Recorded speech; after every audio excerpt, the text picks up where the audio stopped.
Hi, Dr. Chambers. Can you tell us what kind of doctor you are and where you're located? Absolutely. So, hi, Darryl. Thank you so much for inviting me to talk to you today. So, my PhD is in psychology, and in fact, I am a health psychologist by trade. I'm Australian.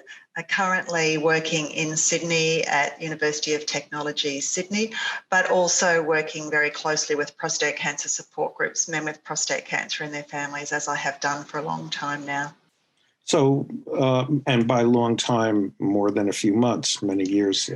Decades, actually. I mean, I first got involved so I've been working in cancer since the 80s, and then in the early 90s when I was working in community support for people with cancer, and prostate cancer incidence in this country really started to shoot up then with the advent of the PSA test.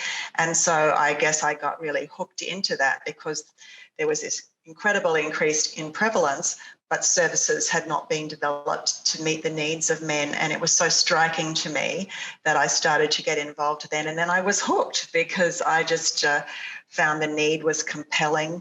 The men and their families were just delightful to work with. And it all went from there. Yeah. So you're meeting people after they get diagnosed, and probably many men who have been treated, and then they come to a support group or you meet them, through your daily work.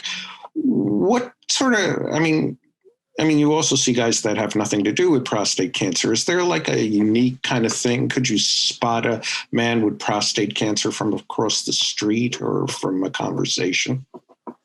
No, you can't spot a man with prostate cancer from across the street. But what I find, particularly now more so perhaps than back in the early 90s, is that when men find out that that's an area that I work in, they're pretty keen to talk about it, even if they don't have prostate cancer, because it's something, it's the top global male cancer. I think there is a growing awareness from men in general about prostate cancer and what it means and how common it is. And so I find men are increasingly interested in knowing about prostate cancer. And if they have prostate cancer, they've got a story to tell. They've got things they want you to know about. And I want to hear that story. That's great. I mean, there's so many times I've heard this incredibly toxic myth that men don't talk, or, men are sitting like cavemen or whatever. And, it's just bull, it's just not true. Men feel that, when men aren't talking, it's not because they're not talking, it's because they're fearful that they're not being listened to or heard, and it's so refreshing to hear that, you have a personality that invites the conversation. I mean, you have two ears on your head that are open, and that's wonderful. What are the kinds of things that men with prostate cancer want to talk about? Well, when they're diagnosed, they want to know what it means. I mean, there are different treatment options that men can choose, and one of those options, of course, is active surveillance, is no active treatment for now. When I talk with men about prostate cancer, they want to know what their choices are for treatment. They want to know what the implications of either choice might be. I think what men often, this is a generalization, I'm going to make a few of those, and then when I make a generalization, I always say it's okay to be the exception, because, of course, people all vary. But I find that, there is a tendency, there is a male value, certainly in our culture, about self-reliance, and that's not a bad thing at all. It's great to be self-reliant and to value strength and being proactive. Sometimes what can happen is that might lead a chap to think, I'll keep my vulnerabilities to myself. But if you respectfully invite someone to talk to you about how they're feeling, and also explain to them that it's okay to express distress in different ways, which might be being cranky, or might be being a little avoidant, or going for a long walk, or not wanting to talk about it, that these things are all okay. And just to help my goal, I guess, is to give men a map and their families for understanding why this is tough, why you might have uncomfortable and difficult emotions, and then to work with a person on saying, given this is who you are and how you like to interact with the world, how can you do the best by yourself when you get through what is a stressful experience? Well, I mean, aside from stress and I mean, when we say, emotions and stuff, I mean, what are guys, generally, what are guys specifically telling you they're feeling? Anxious. Yeah. And I think that's anyone who's diagnosed with cancer, the feeling that is closest to you is going to be feeling anxious. Because you don't know what the future is going to hold. You don't know what the treatment effects are really going to be. You're in an unfamiliar context. I mean, that's why, in things I talk about, I use this metaphor saying it's like you're facing a tiger, and you can have, it's because it's a threat. A threat of a diagnosis of cancer is no less real than a tiger comes across your path, and you can fight or you can flee. So it's trying to manage those so that you can make the best choices you can that are good that fit with what you care about, and they get you the closest to the outcome that you want. Yeah. And the diagnosis comes like when, you're 40, 50 at the earliest usually. But it's guys who are sort of at the ends of careers or ends of work histories, beginnings of not having work to do or trying to figure out how to survive the last few years or many years of life. To have somebody, present you with, hey, you've got this thing that may kill you sooner rather than later, or surprise, you have this tiger staring at you. I'm personally not comfortable with the idea of a tiger kind of thing, but you do have what is provocative around that image is that you're being told you might die, which is what a tiger is telling you. It's not like I'm going to eat you. From your point of view, the only thing that's relevant is I might die, and I wasn't expecting that, and I certainly haven't really planned for it, Well, anxiety is, and do you think it's fair to say anxiety and fear are the same thing, or are there differences? Look, these are all labels. We're human beings. We like to label things. We experience something or we see something, we give it a name. And so if I'm afraid, I'm anxious. That's how I feel about it. I always say to people, we label emotions in a way that helps us get understanding and get some sense of control over them. So anxiety is being fearful, give them different labels and mess around with it, but it's pretty much, it's being a bit scared, and it's rational to feel that way. You get told you've got cancer, feeling anxious is really rational. The thing about being anxious or fearful is that it's tiring. And so when I talk to guys, about this is really normal, it'd be strange if you weren't feeling this way, but if we don't get a handle on that and we start to manage it, it's going to tire you out. And what we don't want is for you to get so tired you end up depressed, because that's a sad place to be. So, when you look at, if we sort of were to go over into the literature, what does the literature tells us? It tells us that high distress is common. 1 in 4, 1 in 5 men will have high anxiety and or depression. But those are the labels that we throw onto having difficult emotions around what's a really difficult experience. Yeah, and well said. Being scared is tiring. And you're correct to say it's a very healthy response to a very reasonable issue in your life now. If you weren't scared, we'd be concerned about you.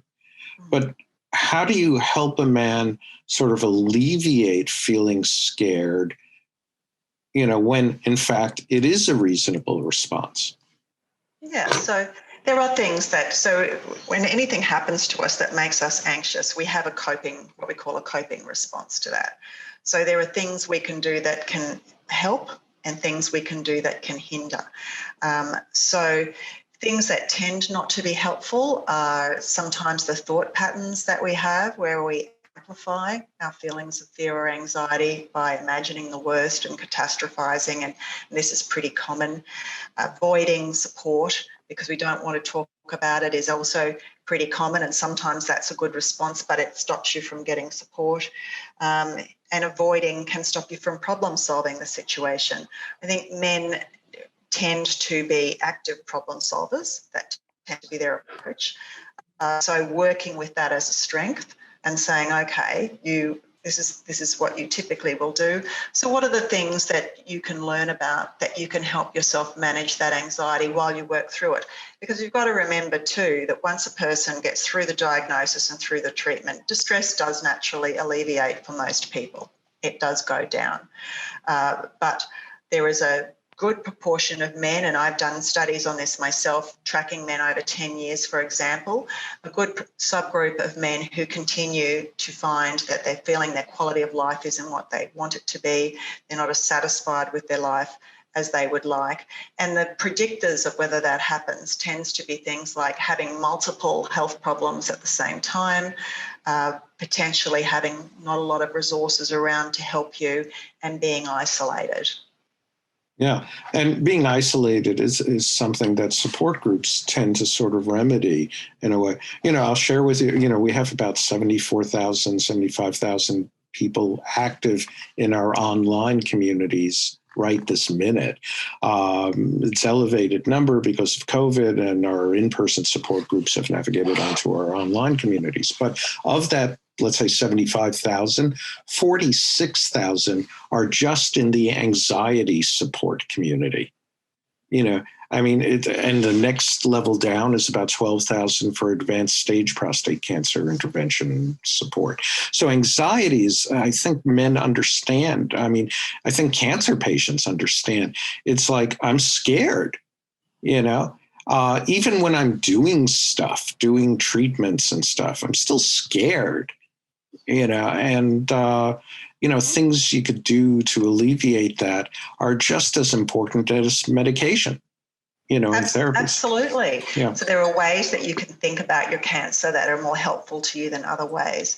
There are actions that you can take to look after yourself in a holistic sense with exercise and particularly exercise, good diet, making sure that you connect with people who are going to be supportive of you, and support groups are great for that.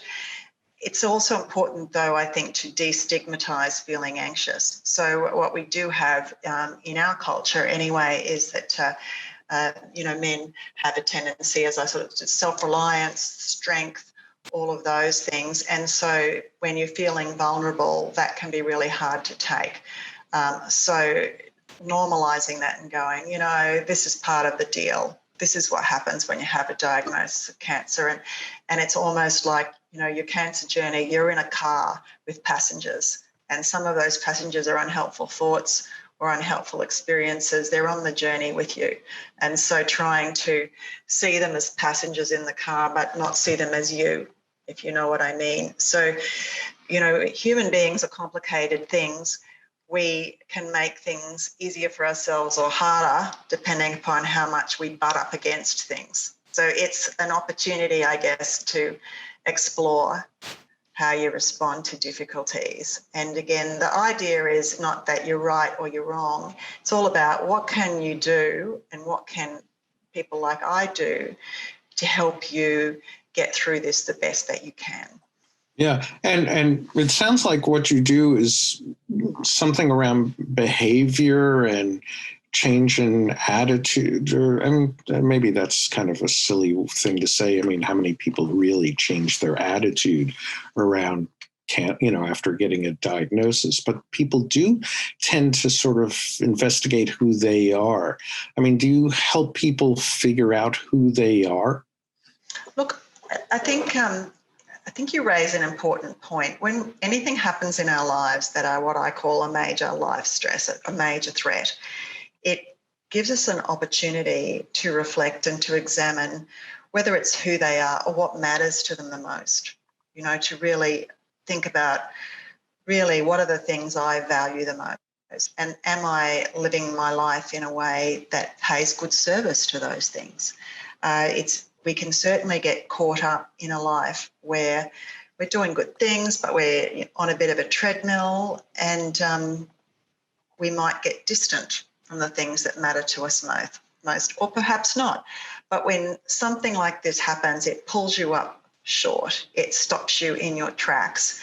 And then you have an opportunity to go, well, given the situation, given I now have to accept that eventually I'm going to die. I mean, we all know that, right? But we act as if we're never going to die because we think there'll always be another year.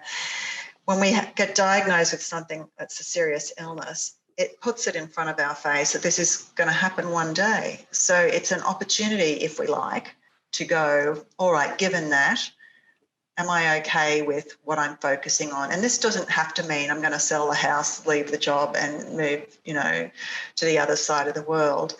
It can mean as much as, am I paying attention to my relationships the way that I should, according to my values? Are there things on my bucket list that I always really wanted to do that I've been putting off that I'm going to engage with?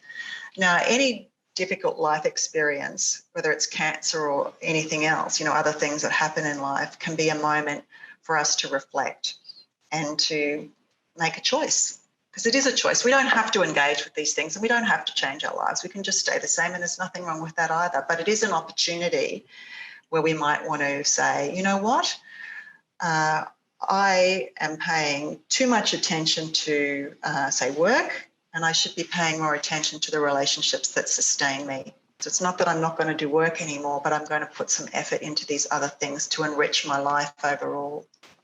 Yeah. And the idea that life is terminal, it implies that there's a span to understand, that it's not just years, it's moments. It's like, what's my life going to be before lunch?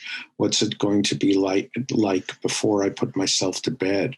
Will I wake up in the morning? And do I now think I regret what I did today? Or did I have a good day that if I don't wake up, it's okay. This is how I lived. Do you help people understand what life is? And does prostate cancer diagnosis sort of get people to, think that whether they talk to you or not? Well, I think it's a very individual thing. One thing I'm always careful about, there's nothing more irritating to many people than you get a diagnosis of cancer and everyone expects you to turn into some people might expect you to turn into a different person, start behaving differently. You don't have to do anything you don't want to do. There is a choice to make, though. So about where you invest your energy, where you direct your attention. So I guess what I think happens for most people is that if their usual ways of working with difficulty are working for them, they're just going to get on with it. And this is the situation for many people. They're just going to live their life, get through their treatment and get back onto things. But if you are having an experience like cancer and you feel like you're stuck, you feel like you're just not getting through it, and you're not feeling like each day is the way it should be for you or the way you would like it to be, then that's a little message to you to say, well, maybe you want to dig a little deeper. But you don't have to dig a little deeper. It's like there's no right or wrong way to cope with cancer or to cope with life, so long as you're being a good person and you're not, doing bad things, breaking rules and things. But you don't have to turn into a missionary type or whatever.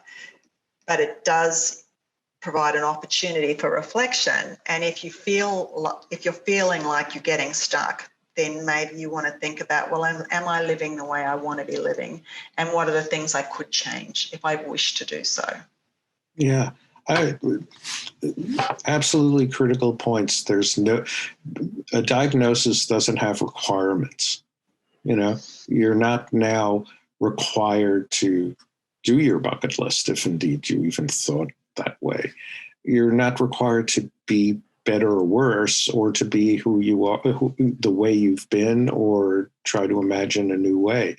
Everything's okay. Ultimately, it doesn't matter, just, if you could find happiness, okay. It's Exactly. peaceful. Yeah. Don't give yourself another job. Your job right now is to get through your diagnosis and your treatment. Don't pile up jobs on you. Don't put more monkeys on your back, as a saying that we have around here. And part of that too is like what I talk to people about is give yourself a break. That's a bit of an Australian saying. Give yourself a break. Exhibit compassion and kindness to yourself. Be your own best friend. So I think that often people are harsh towards themselves. They judge themselves. They always think they're not good enough. Well, get a diagnosis of cancer. If ever there was a time to give yourself a break, this is the time. Yeah, and many men start evolving, these really weird ideas that they caused their own cancer. I ate badly, too many burnt hamburgers, or, I shouldn't have worked at a, nuclear reactor facility, which, there may be some credence to that, but really it's not that you've caused your cancer. You've lived your life, and this is part of being a human being. If it wasn't cancer, it would be cardiac. If it weren't cardiac, it would be a bus with a drunken driver. It would be, a lorry unloading on you. There are a million different ways to die, and we don't get to really, it's rare for somebody to pick the way they die, or to create a circumstance where a particular occurrence of death will happen to you. The idea of death is also important to people around the guy with prostate cancer, if indeed he's not alone, a man who's single and living alone and is comfortable with that, which again, is like, it's not patronizing to say it's okay to be alone. It is. Many people prefer being alone and are happiest when they're alone. But there are also men, that live, with spouses and partners, perhaps have children, and certainly perhaps have friends. They are probably watching this, our chat as well. They're afraid too. They're scared. What insights have you around that? Well, exactly. So prostate cancer doesn't just happen to the person. It happens to the people around that person as well.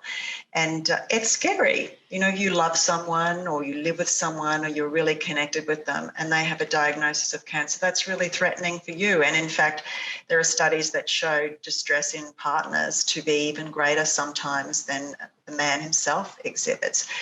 So it's a difficult experience for partners. Partners often feel like their needs go second, which just kind of makes sense, really. You're concerned for the person who's coping with the cancer.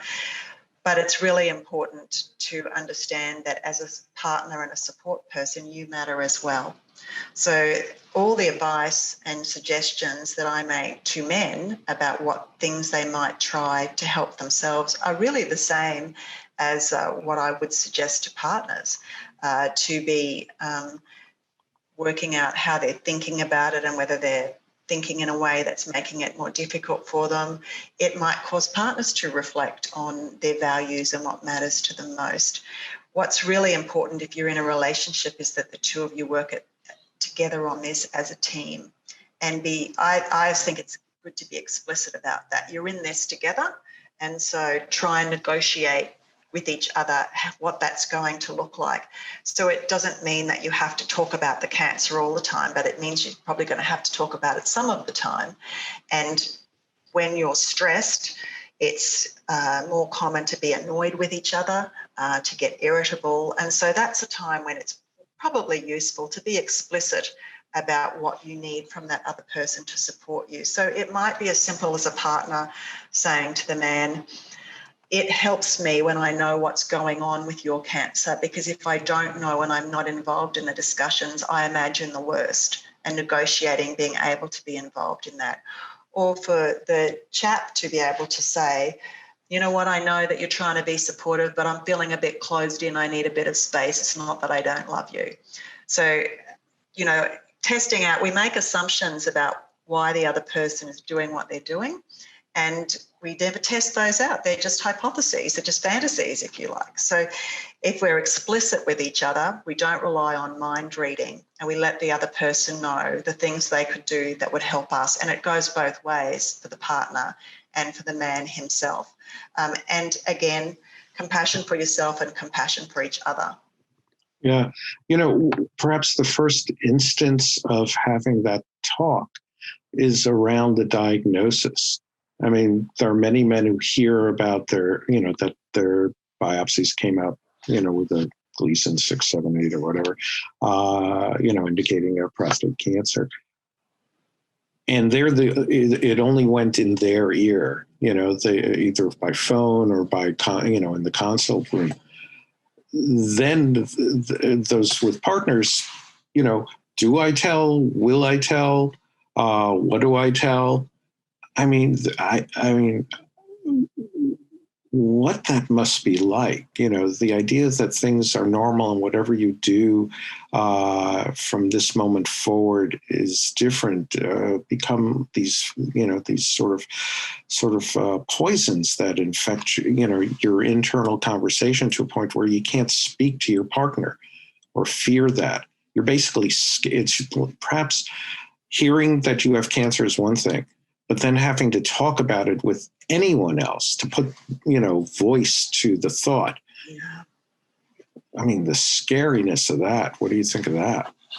Well, it's again, it's individual. Couples in particular and families have different levels of openness about everything, really. And so what I'll often say to people as well is you'll have a pattern of communicating and working with each other and how you get through life. And if that's working, if that typical pattern is working fine for you in this situation, good, that's great. But if you find it's not, then, you know, you've got to make choices about, are you going to try and fix this up or not? I do sometimes see couples where they're just not talking about it. And, you know, that's a real tragedy. If you've been with someone for a long time and you've loved each other and you've gotten through stuff together, to let this force you apart, that's a real shame. And so even if what it means is you've got to get someone in just briefly to help you talk to each other about what's happening, the goal of where you'll end up in, the situation you'll be in if you can work together, it's absolutely worth it, because this is a hard experience to go through on your own, and even harder if it forces you apart from the people around you. And that can happen. I mean, I think very often it doesn't happen and people get closer together, they work it through, they support each other, they work as a team. But if you're drifting apart because of this, and that can happen because of loss of intimacy and loss of physical closeness, then it's worth the fight.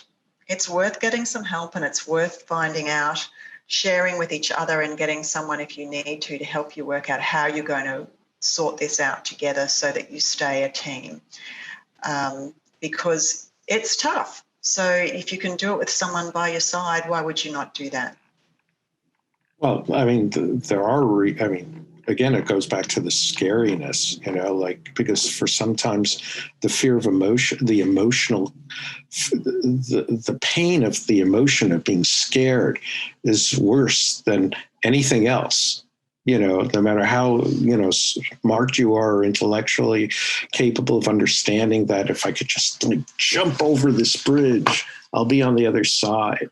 You know, it's like people who procrastinate both to have control over something, but also out of genuine fear and not wanting to experience the pain, you know. But, you know, the thing is, Darryl, they're experiencing the pain anyway. So when you force a thought down or a fear down and refuse to give it expression, make it stronger. So while expressing that and getting that out into the open might be very difficult to do, the more you push it down, the stronger it gets. So get it out is my suggestion. And just, you know, say the words and then look around you when the world hasn't collapsed. You know, because it is, as you say, it's the fear of the fear oftentimes. I can't possibly say this or talk about this because it's so very awful. But once you've said it and it's out there, it takes a bit of the strength out of it.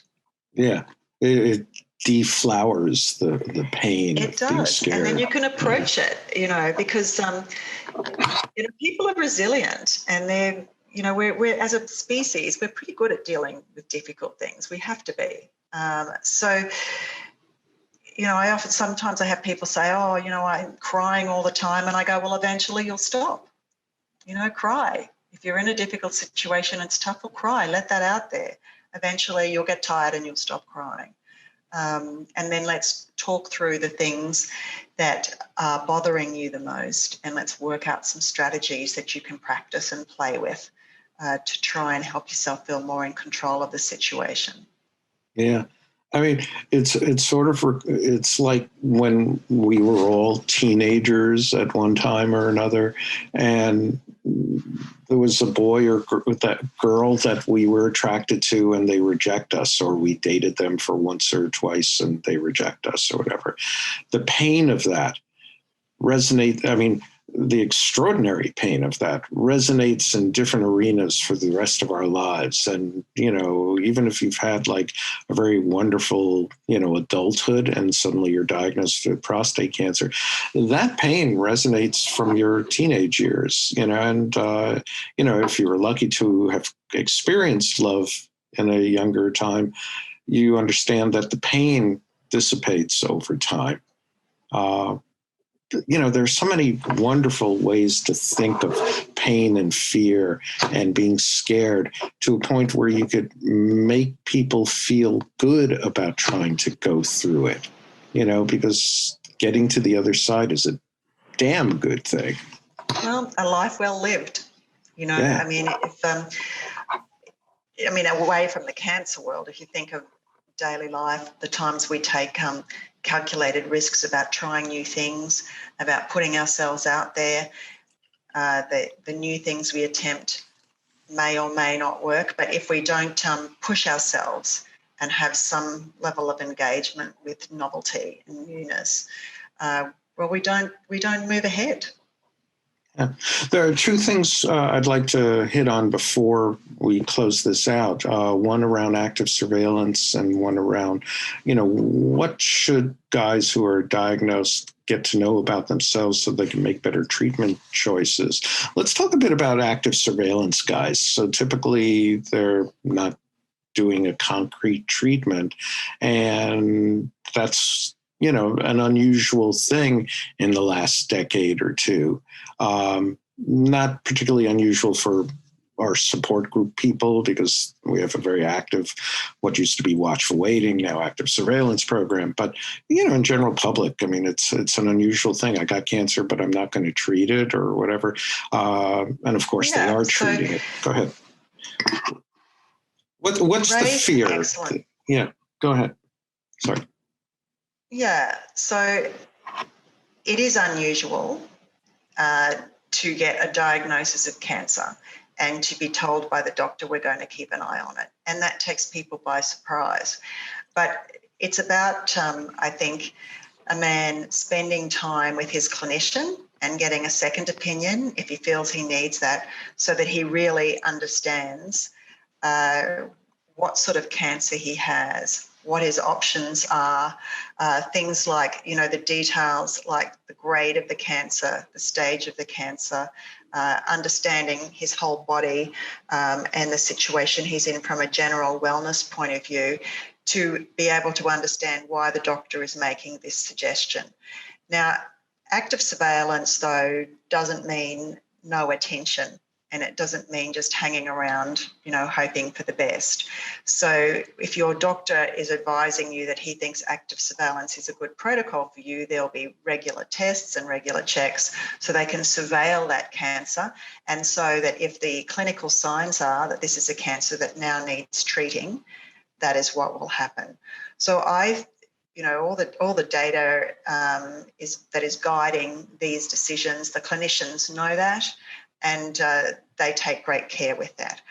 Now, that can be hard, though, because if you're worrying, having medical tests raises anxiety. If you're worrying about your PSA results, if that worry about about being on active surveillance starts to get in the way of your general life, that sometimes causes men to decide to have a curative treatment because it doesn't suit them.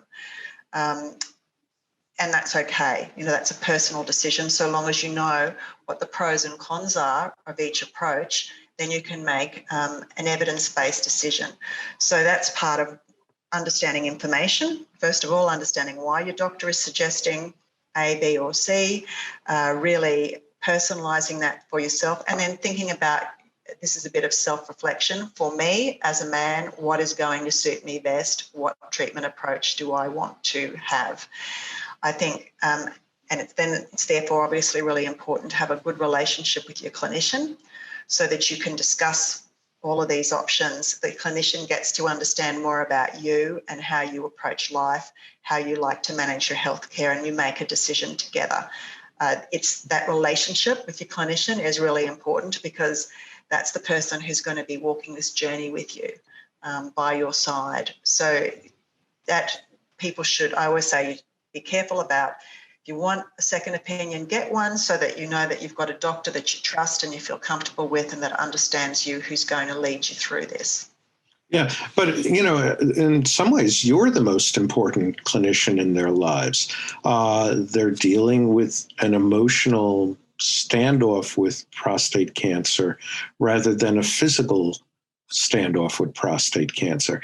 And then coupled with all the external people in there, all the people, not external, but, everyone else in their life who are dumbfounded by this idea that, the person they care about has cancer. And from their point of view, without, a deep understanding of active surveillance, this guy's not doing anything. This is crazy. I've got to push him to treatment, so you've got to, how do you help guys like, in that kind of position?